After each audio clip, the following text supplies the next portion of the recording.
Hello and welcome everyone to another debrief session of e-GMAT. And today is a very special day as we are accompanied by another rockstar student of ours, Siddharth Suvarna.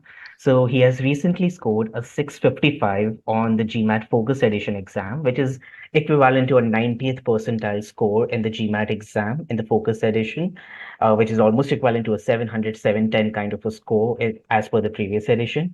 So he's got a 655 with a phenomenal Q86 V82 and a DI80. And it's not just that, he has improved his overall score by a whopping 100 points overall. So we welcome Siddharth on this debrief session. So how you're feeling, Siddharth, right now? Hi, Akash. Thanks for having me for the interview. I Hmm. think, like I did mention after the exam, I think I haven't felt this relaxed in a while. Think it's good to finally get done with my GMAT after all of the hours that I put in the exam. Yeah, So yeah, think I'm feeling pretty fresh right now and pretty happy with my score. perfect. No, it was a great journey, and I'm glad that I could be a part of that journey. Yeah. Your dedication has only brought you till over here. Mm. And I'm sure that you will be excelling throughout the other steps as well. But just to introduce to everyone, a little bit a brief introduction about you. So you have done your B.Tech in Computer Science Engineering from the Srinidhi University, and you're currently working in the Salesforce from the past 5 years as an engineer. So now you want to get into the management roles, right? Yeah. I think I've always had a thing for people management. Mm-hmm. Always wanted to get my MBA done at some point. Mm-hmm. I think 5 years after becoming a senior engineer, I think I do want to move up the ladder in corporate. Yeah, Yeah. perfect. So let's get right into your GMAT journey so that our viewers can understand and learn from your Mhm. GMAT journey. Mhm. So let's just cut the chase, okay? Like, what was the biggest hurdle you faced in your GMAT journey? So many, Akash. Very honestly, like so many, but a couple of big things were like I work in the Pacific hours, that is the night shift. Hmm. Uh, Consistency was a big deal for me. To be consistent with the learning and just to do a 180 on your routine and then getting adapted to a particular schedule and making sure that you have the mental space to study, be focused every day for a certain amount of time. I Mm-hmm. think took me quite long to get into that focus mode. Mm-hmm. Uh, that was one thing. And initially, when I started, I didn't know about the Focus Edition. Right. Uh, I was preparing for Classic, but then I did not anticipate it to take this long, very honestly. Yeah. Again, I had a couple of ups and downs. Had some weeks were very busy at work, so couldn't really dedicate the extra hour or two for GMAT. Mm-hmm. Uh, but I think I saw one of Payal's video when I just started about how you should be planning, and then Yeah. that did quite help a lot. I think it's one of your basic intro courses as to how you go about planning your GMAT and what you need to sacrifice and what you shouldn't be sacrificing. Yeah. So yeah, I think the discipline part took quite some time for me, very honestly. Now, I'm glad that you're being honest about it. You're talking about one of our onboarding webinars that we Yeah. take for every student, and I'm glad that it really helped you over there. Mm. So you got a Q86, which is like a phenomenal score, almost like equivalent to a Q50 as per the previous edition, right? So what did you do differently to improve your score to a Q86? Like you were taught with the process skills in our e-GMAT Quant course. So how did process skills also help you in this journey? So I think I always knew quant was my forte, Mm, very honestly. That right from I began my GMAT journey, I think I know, okay, I'm good at quant, given that I am from a math background before.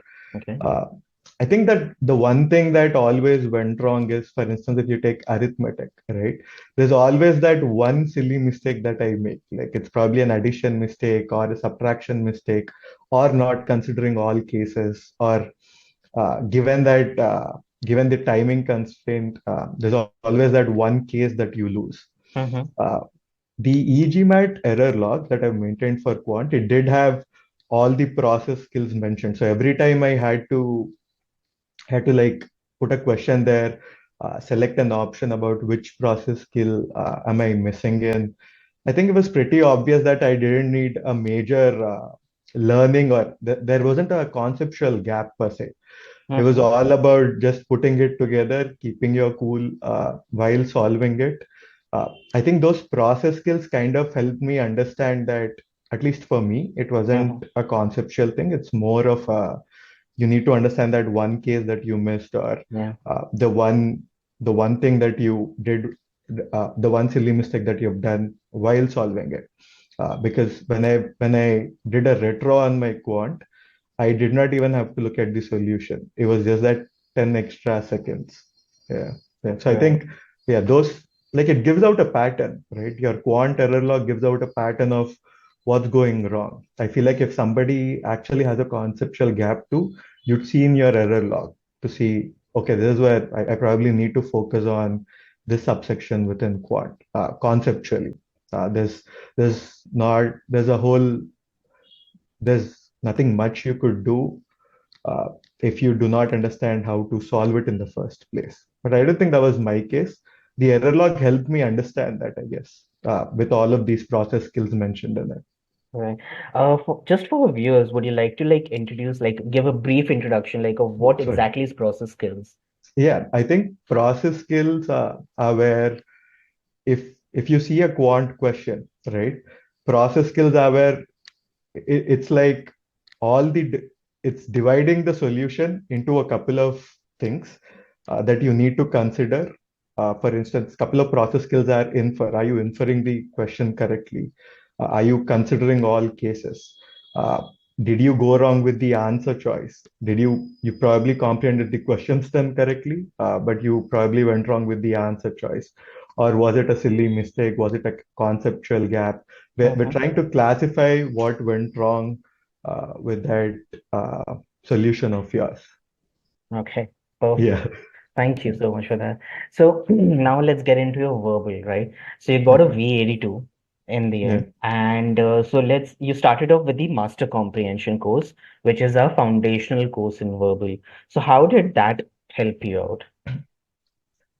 I think everybody who's taking eGMAT verbal, they should start with the master comprehension, quite honestly, because it's like the root of your verbal. Uh, Mm-hmm. that goes a long way when you're reading comprehensions, or like uh, even for your CR and for your data insights too. Probably not to the same extent as your verbal. Mm-hmm. Uh, Master comprehension is where it teaches us the building blocks of each sentence, what all a sentence consists of, what's an independent block, a dependent block. All of that, I think, would play a pivotal role when it comes to just your CR and your boldface and your RC. Like, uh, as you keep mastering each of your subsections, I think reading speed plays a big role, and just the amount of time you take to comprehend a sentence, I think plays a very big role in verbal section, at least. Because every time I had to reread a sentence, or like just like if I'm just skimming through it and not actually quite understanding it, Mm-hmm. I think there would be two issues. One, you definitely see an answer very close to the actual answer that you have a 50% probability of marking it. Mm-hmm. Second is the timing issue. In an actual verbal test, I don't think you'd have the time to reread a whole lot of questions. So you'd probably have end up skipping a couple of those at the end. I think Mm-hmm. all of these, the master comprehension builds your foundation in a good way before Right. you, like, it's like a fundamental block of your verbal. Same with DI too, right? Mm-hmm. I'd say DI has quite some lengthy like comprehensions or question stems.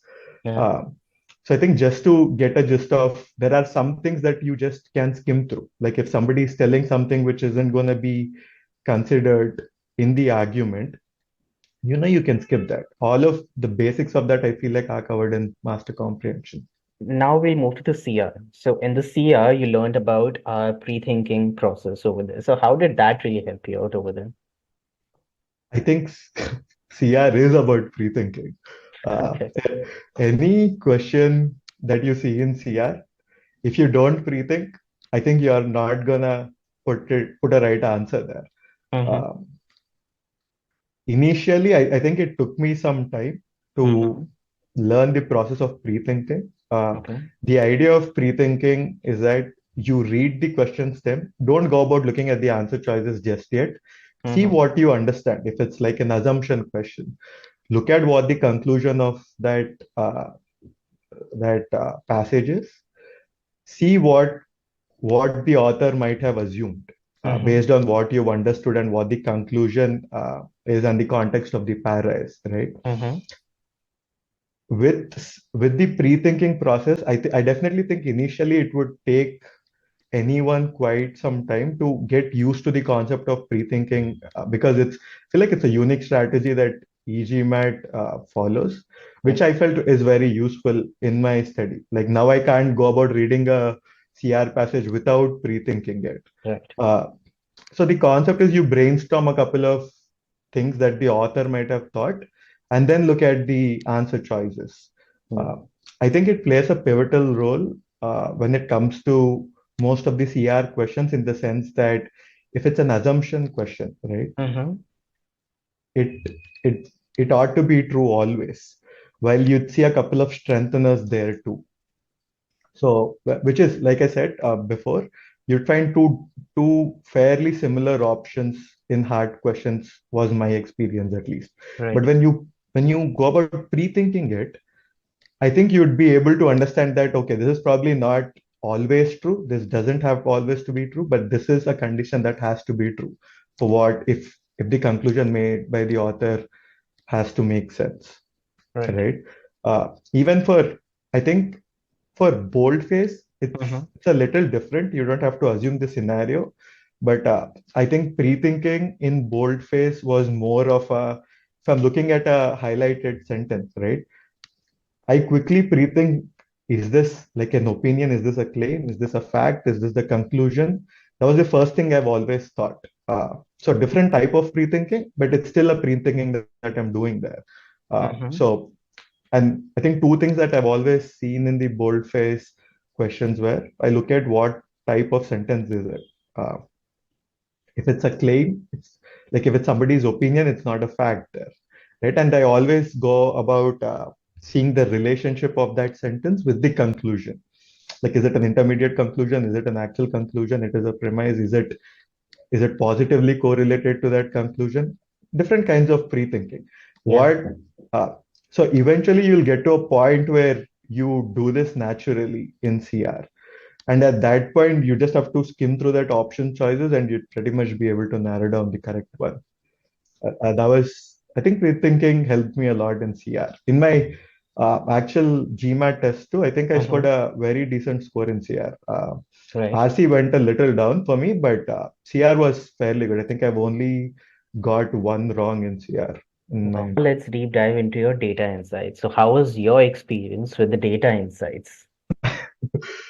I think even though I was relatively good at quant than verbal, I think data insights is a fair mix of quant and verbal.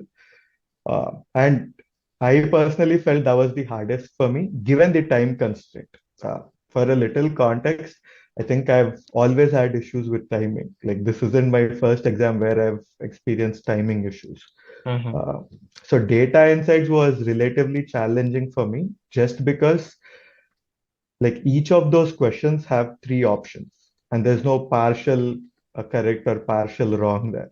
It's either you put the entire thing correct or entire Yeah. thing wrong. So I think you should go about solving your verbal quant and then reaching to data insights because data insights is all about quant and verbal mixed together. All of the skills that you've used in your quant and verbal, you'd use them again in DI. Uh, except, like I said, I found data insights a little challenging given the time constraint, specifically because of the time constraint because the process skills and the basic thought process was already pretty solid from my verbal and quant. Mm-hmm. Uh, Initially, when you go about seeing these new type of questions, right, like TPA, MSR, uh, I think DS was a little okay because I prepared for GMAT Classic and I did data sufficiency Yeah. in my quant cementing too. But MSR and TPA were a big deal for me. Uh, I think when I started data insights, to be honest, I didn't think you'd have to apply everything you learned in verbal. Like I didn't think you'd have to pre-think or like put your exact verbal skills out there. Mm-hmm. Uh, and then I think you've sent me a recording of Rajat and Harsha where they've Mm-hmm. talked about how it's very closely related. I Yeah. think that is when I started picking it up that, okay, I'm going to have to do the same exact thing here. Even though it's data insights, it's probably the same pre-thinking, same logic that I'm going to put on my verbal DI questions there. The other challenging part is uh, like if you take MSR, right, you'd have to put your reading comprehension skills into place to understand what's there in the Mm-hmm. three tabs, and then go about solving each of those questions. Right. I feel like that's where timing plays a huge role. Right. And I think we did a fairly good job with my strategy, at least in Yeah. data insights. So my strategy was to uh, put random choices in the MSR and then Mm-hmm. come back to MSR after I finish DI. Because if I go about looking at MSR for a lengthy passage, it's taking me quite a lot of time and I'm missing out on some good questions that I could have answered Yeah. correctly. So in True. my actual test, I did confuse, like I did take an additional 30 seconds Yeah. to realize that this was my strategy. I panicked a little in my actual exam, Okay. but I did mark it randomly. And then after all, I'm done with all of my other questions. I've come to MSR. I know this is my last thing in DI. I was a little calm. I did my MSR well in the actual test. Yes. Uh, yeah. So that was DI was a whole lot about mixing quant and verbal and getting your timing right majorly. While preparing, right, you faced like cementing quizzes in your plans, Mm. right? So, like, how would you explain, like, how did cementing quizzes help you in this journey? So I think cementing plays a big role when you move from one subsection to a different subsection or when you're uh, taking your entire section together. Like let's say I'm fairly confident in one one aspect of my verbal, right? If I how do I get that guarantee as a student that I'm fairly sure that okay, I'm good with my CR now, I'll move to RC. Uh, I think cementing is that bridge where you know that you're done with a subsection. If you are Mm-hmm. getting a good score on your cementing, I think that translates to you understanding all the concepts right. Second, remembering them, because at least in the initial phases, it takes you some time to remember all the concepts that you've learned. Mm-hmm. Just put them together, and actual implementation of those concepts. A whole lot of times, I feel like one would assume that they're good at some things, Mm-hmm. while when you do the cementing, you get to know that okay, this is where uh, I'm probably not able to put that into play while solving the questions. Right. And this goes with each and every subsection too. Uh, and let's take DI for instance, right? Mm-hmm. When you do the test readiness after getting done with cementing, uh, I think you do a good test readiness if you've done your cementing correctly, because learning your concepts is one thing, remembering them, actually applying them in the questions, uh, and just to be confident that, okay, I'm done with this. I can confidently move ahead with the next subsection. All of that, I think cementing has played a good role in my journey. Even with verbal, right? When I Mm-hmm. started off with CR, uh, took me some time again for pre-thinking. The process was good. I've learned pre-thinking, but when do I know that, okay, for my target score, I'm good with CR, I should Yeah. probably move with RC. Uh, and even in RC, there's always an inference question there. So you're going to need your CR skills there too, right? Uh, Mm-hmm.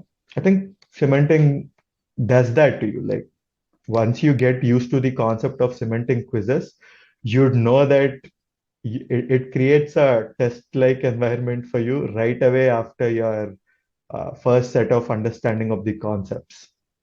You go Mm-hmm. about doing a medium cementing quiz first, just to know that are you even reaching the medium level or if there's something very obvious about it, right? I think the hard cementing quizzes also address your timing issues a little, Right. uh, because you'd have to like actually I think it's like 10 questions in 20 minutes in those cementing.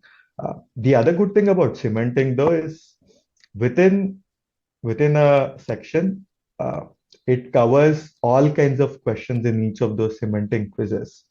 Right. Uh, like for instance, uh, you if it's a CR cementing, right? I know it's going to cover my assumption, strengthener, weakener, boldface, any inference or logically completes. All of it is going to be present in one cementing quiz. And if I give two cementing quizzes, and let's say I'm always getting the boldface incorrectly, it's pretty clear there. Like looking at the statistics of the cementing quizzes, I think I know that okay, this is where I think I understood the bold phase. Maybe I need to revisit the concept, or is it is it a timing thing, or what's going wrong? All of that, all of these kinds of problems are solved in your semantic. So now in the current scenario, we all know that like data literacy is so important. Just because of that, the data insights has come into the picture, right? So how did you leverage the Scholarinium data analytics into your journey? Scholaranium is like it's your second phase of your prep, right? You're done with your conceptual foundations. I think the one thing that I've realized with Scholaranium by looking at the actual values is you don't require to solve a whole lot of questions Right. to master a subsection or a section. Uh, and Scholaranium makes you realize that by giving you all the data of what you've done in the Scholaranium. Mm-hmm. Uh, I think the questions are pretty tight. They're on the actual GMAT level. Maybe a little tougher than that, but they're preparing you for the worst. That's the good thing about what I felt about eGMAT, right? Uh, I think the one thing that I've really liked about Scholaranium is I take a cementing quiz or I take a custom quiz. End of the day, if I just look at the bar graphs or my line chart, uh, the pattern is pretty clear to anybody who's taking it. Like you'd know, okay, algebra is my weak section, or for instance, in my case, that was number properties, right? Number properties was always an area where I know how to solve it. Takes me a minute to think about how to go about it. Uh, and then it was also about the silly mistakes that I mentioned, probably missing out that one last case. So if I looked at my Scholaranium and just to see where I faltered or what's going wrong, I Mm-hmm. think Scholaranium gave me that insights as to where I'm going wrong. Probably from a little zoomed out view, from a bird's eye view. It like from a bird's eye view, when I'm done with my quant entirely or my verbal entirely, I can look at each subsection and Yeah. each, yeah. So that did help me a lot. That's where I've realized, okay, I don't have to study my quant again or my verbal again. This is the aspect in verbal that I'm missing. And a lot of times what happens is like you study your verbal, you go to your quant, and after quant, you'd still have to remember what you've learned in verbal. Uh, so if you just go back to your Scholaranium, just look at how your verbal was previously. Uh, Yeah. I think you'd know that, okay, these were my weak areas. Maybe I can just go about revising these Mm-hmm. so that I do. Yeah, I think all of that uh, helps you just save a lot of time in your GMAT prep too. Right before you gave the exam, okay, your last two Sigma X mock scores were 655. Yeah. Right. So what were your strategies in order to replicate your scores into the exam thing? And also, like, what did you do before and after the mock? So going to the mocks, I feel like uh, eGMAT team or the strategy at eGMAT is like don't learn in your mock stage. Just to start off with your like how we approach mocks is it's not about giving 10 mocks at all.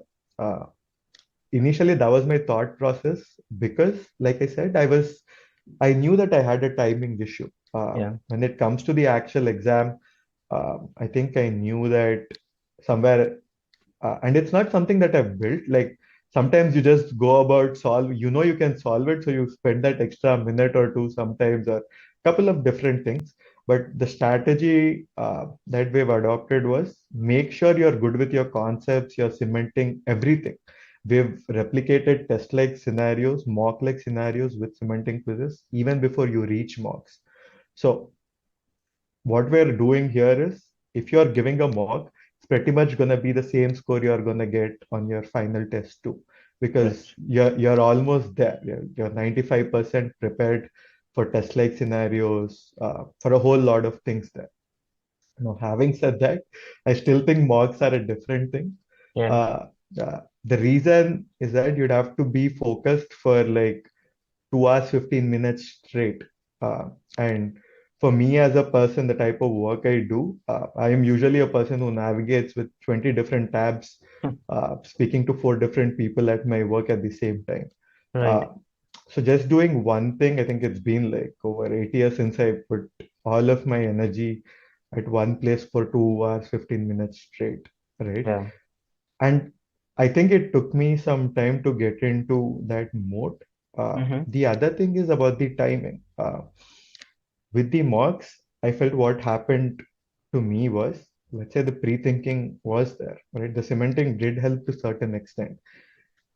But when it comes to your mocks, you'd have a particular time constraint to solve each and every question within that time constraint.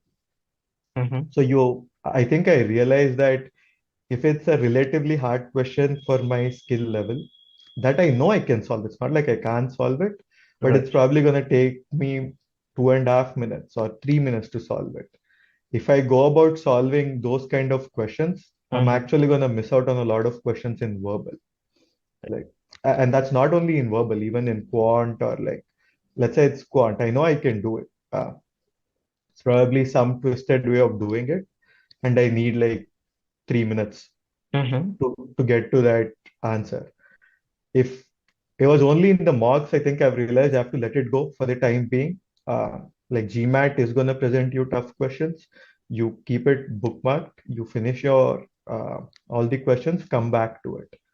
Uh, that I think that I've realized during mocks, uh, and I was able to build some focusing skills while giving my mock.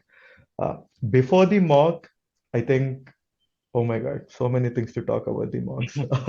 uh, I think I have at least tried to replicate exactly my test scenario in mocks. The Right. time I wake up, the time I have my first meal or my first coffee, when am I going to give my first mock, what order, right? And that was a very big deal for me too, the order of selection. Because Yeah. like I said, I feel like uh, just going back on the focused thing, I think I had some drops in my energy level as I progressed through the exam. Meant if you like get a drop in your mental energy, you'd be still reading the question. It's probably not going into your head for that 20 seconds, 30 Right. seconds. And it irritates you a little bit. Yeah. So when you move to your new section, you might be under the impression that you're not probably doing well, right? Mm-hmm. All of these things are addressed in the mock. So I wanted to replicate my exact test scenario because I work in the night shift. Right. I wake up, first thing I do is study. I freshen up, and that's exactly what I did with my mock. Most like the mocks that I've taken are exactly at the time, but not exactly, but an hour before or an hour after, just to make my brain acquainted with that timing that I'm going to give a mock at this time. And this is the break that I'm going to take. What am I going to think in that break? What's like the first break? My strategy was verbal, Mm-hmm. DI, verbal, quant. Right. Uh, I went with DI first because I didn't think I'd have the mental energy to deal with DI at a later point in time. Right. Quant was my strong point. So I think even though it's the last section where I'm probably not at my highest mental energy, I think I could comprehend quant fairly easily. Uh, Mm-hmm. and it was only problem solving and not data sufficiency in focus too. So that helped a little. Uh, so I took a break after my DI right from Mm-hmm. the mock because I felt like verbal is going to require a whole lot of mental energy for me to Right. comprehend all the RCs, CRs, to pre-think. each and every one of those. Mm-hmm. Because I think if you don't have the mental energy, sometimes you tend to go about, okay, this is probably going to take me 3 minutes and I'm going to skip it, or just put something that is uh, that you think is true in the first guess, right? Uh, and Sigma mock, I think it prepares you for the worst, very honestly. Like Yeah. everybody has some exam jitters or all of those little things that might go wrong in the actual exam, I think are covered in the actual Sigma X mocks, right? Mm-hmm. Uh, if you look at the analytics reports of Sigma X mock 2, all the subsections are covered. Like I think you were able to point out fairly quickly that it's a timing issue that I'm having and not a conceptual thing.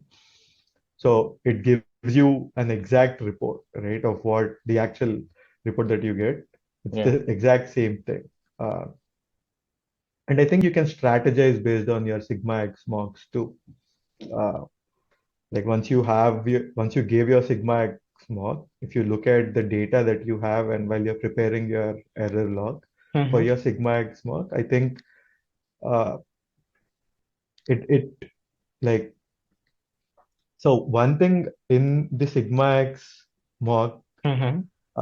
that I felt was really helpful is the time management. Time management, Like performance graph. yeah, that thing, right? Uh, if you look at my first mock, the accuracy was pretty good, but for MSR went like MSR first question went like 7 minutes, and uh, so that was because at the time of giving the exam, I think I did not know to check my timer quite often. Uh, like in cementing, I did not probably have to look at it after every 7 questions, right? So one of the strategies that we've adapted is, let's say averagely there are 20 questions, 21 questions. By three, 7 questions each. So it's Right. 45 minutes, 7 questions, 15 minutes. Averagely, again, it varies based on your section, but combined, it's like, so you can just keep a look at your counter, like your timer, after every 7 section. If Yeah. you do it more often, it it gets into you that Yeah. it's probably gonna take you longer, or you'd get a whole lot of other things in your mind there. Yeah. So I think that, and if you don't look at it at all, you don't know how you're doing with your exam. Like I think it's a really bad idea to look at your timer at your 17th question or Mm-hmm. like at your 15th question. So I Mm-hmm. think that was other things that mocks made me realize. But after giving the second mock, I think I was fairly confident that I don't have to write 10 mocks to get a good score in GMAT or to address the timing issues. The Mm-hmm. other strategy that we have adapted was to quit a question if it's taking more than 3 minutes, right? I think uh, one would always encounter certain type of questions that they know they can solve, just not in that minute. Yeah. Uh, and that might be because of 100 different things, right? Yeah. You know conceptually how to do it, you know you can solve it, you know you can probably solve it in 3 minutes. It's probably the timing getting to you, or the stress that's getting to you, or the idea that you have to still do 15 more questions and a different subsection that's getting to you. Right. So it could be anything. I would say one shouldn't go about questioning their ability because they left a question in the mock. Uh, if they go about doing that, it's gonna mess up the entire mock. It's Right. gonna end up it's gonna end up hurting them more. Uh, so I think that is one thing that I have personally learned. Right. Uh, and that was more on the data insights and quant than on my verbal. Uh, because if I can see four options there in my quant or data insights quant or something of that sort, I feel Mm-hmm. like I've always felt like I think I'm capable of solving this question, right? At least in the custom quizzes or cementing. But then I've come to realize that it's not about your ability. If you can think about it within that 1 minute and you know the correct way to do it, you do that in your mock. But it's perfectly all right. Go to your next question. All Yeah. of the test-based strategies I have learned via Sigma X mock. And it's not like I had a time constraint to give my GMAT, so I did not even give all the 5 Sigma X mocks. Right. Uh, But by the time I've given my mocks, uh, I have realized again that uh, doing more mocks would probably hurt me more Mm-hmm. than help me, uh, because the amount of energy that goes to giving a mock is significantly high than giving a cementing quiz or your custom quiz. Uh, Right. it's also because, like I said, you have to replicate the exact test scenario, right? And I think I put up one extra mock or three cementing quizzes to replicate a mock, and I did really bad on all of those three cementing quizzes for Okay. 2 to 3 different things. Uh, that is after I've given one of my mocks.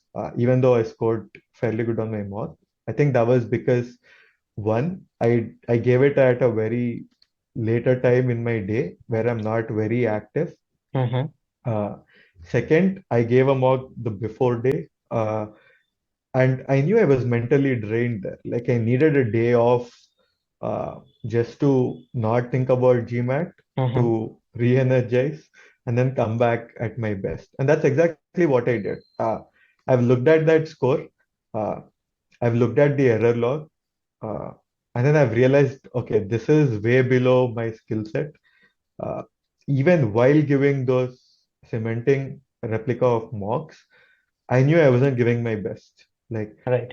if it was my CR or RC, I Mm-hmm. wasn't going about understanding each of those meticulous details, right? Right. Uh, so I did not take that personally, or I did not take it as like uh, I did not see it as a skill drop or something of that sort. I let my Yeah. confidence stay in. I knew that it was mostly because of this. Mm-hmm. The next day, I did not do anything. I literally just turned everything off. I think I've looked at some error log that was left for like an hour. That was fine. I went out, I had a good time. The next day, again in the mock, I performed. I was back at my normal performance. Right. Uh, so I think not giving too many mocks actually helps.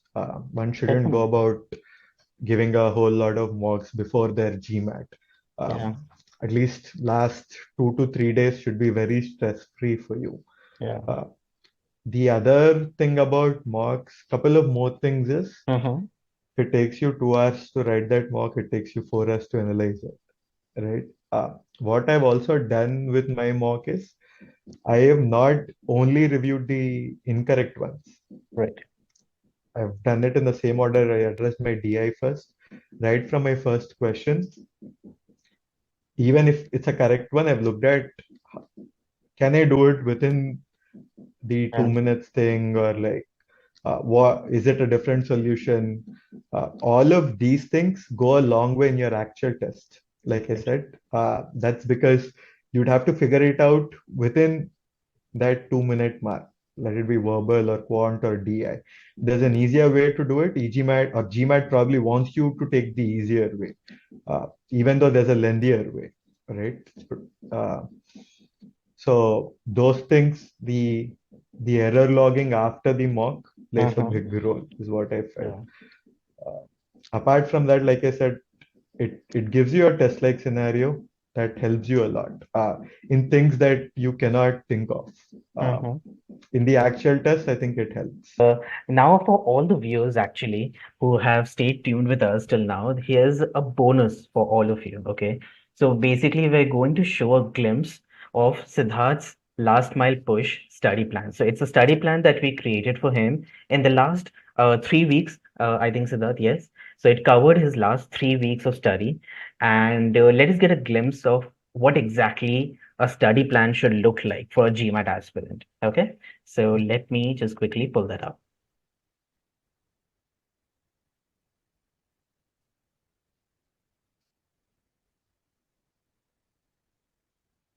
All right. So here's we are, Siddharth, again back to the same sheet wherein you were in the past 3 weeks.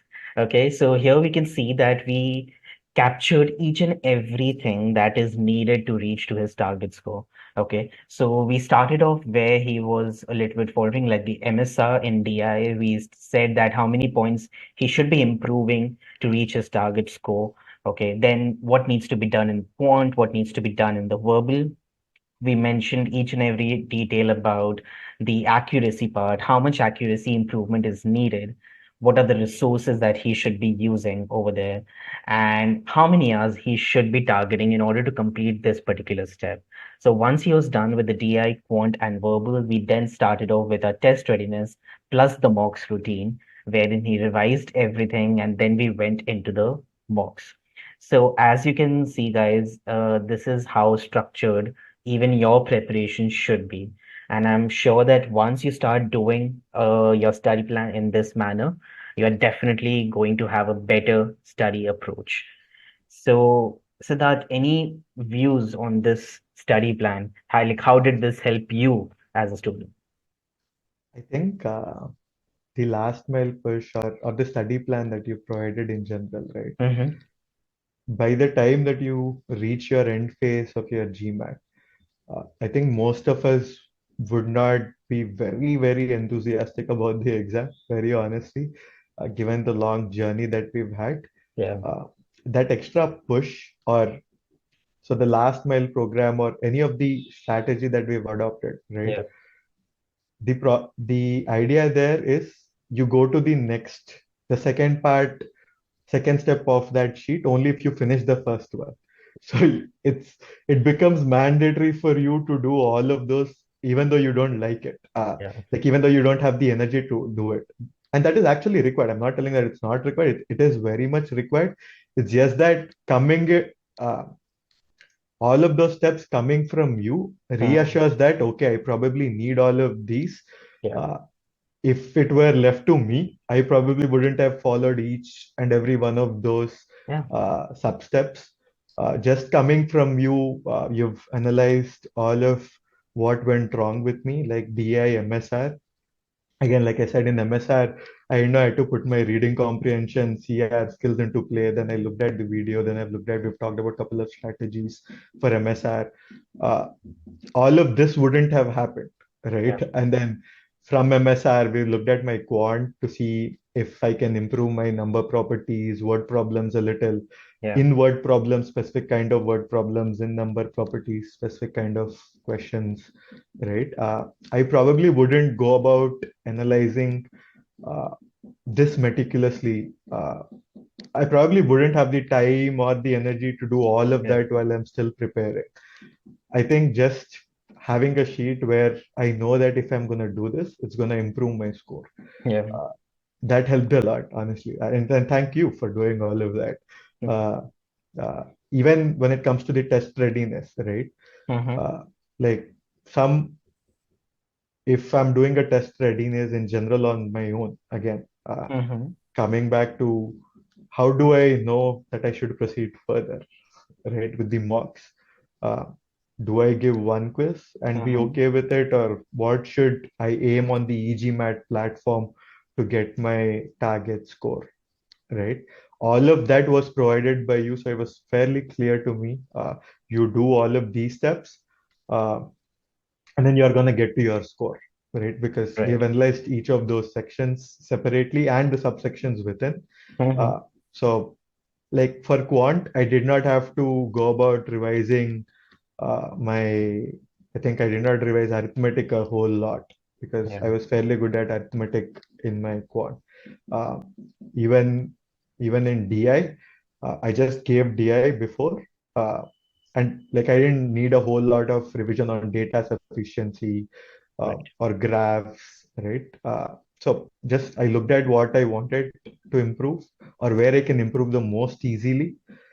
I've done the work that's there. So it's like you follow what you've been given and yeah, just have the faith in the team that uh, they're looking at what you can do. They're here for you. It's like one team. They're rooting for you too. I think that helped a lot for me. Just in the sense that I don't have to plan all of this again. yeah, Just uh, somebody to go to and just talk through how it was or what went wrong or what could have been done better goes a long way. right, Even when it comes to the stress factor, right? Like, who are you gonna talk to? You can't talk to your family about DA or mm, like because they wouldn't probably be aware, right? yeah, You can still talk about how it went and all, but You need somebody to just guide you on what could have been better. Mm-hmm. Just because the team has looked at so many profiles till date, they probably have a way better idea than we do in general. So that helped. Any final tip for the GMAT aspirants out there? I think one should have trust in eGMAT. I would Okay. go with eGMAT just because how comprehensive uh, the package is, right? Mm-hmm. Once you go to eGMAT, uh, like, and I'm not telling them to choose that blindly. Look at all the interviews that they've done, look at their work, read Right. their blogs, look at how meticulous their research is. Uh, just follow right from the beginning. I would say if you're serious about your GMAT, just email the team, let them know this is what you're thinking. They already have a process right from the scratch to your final thing.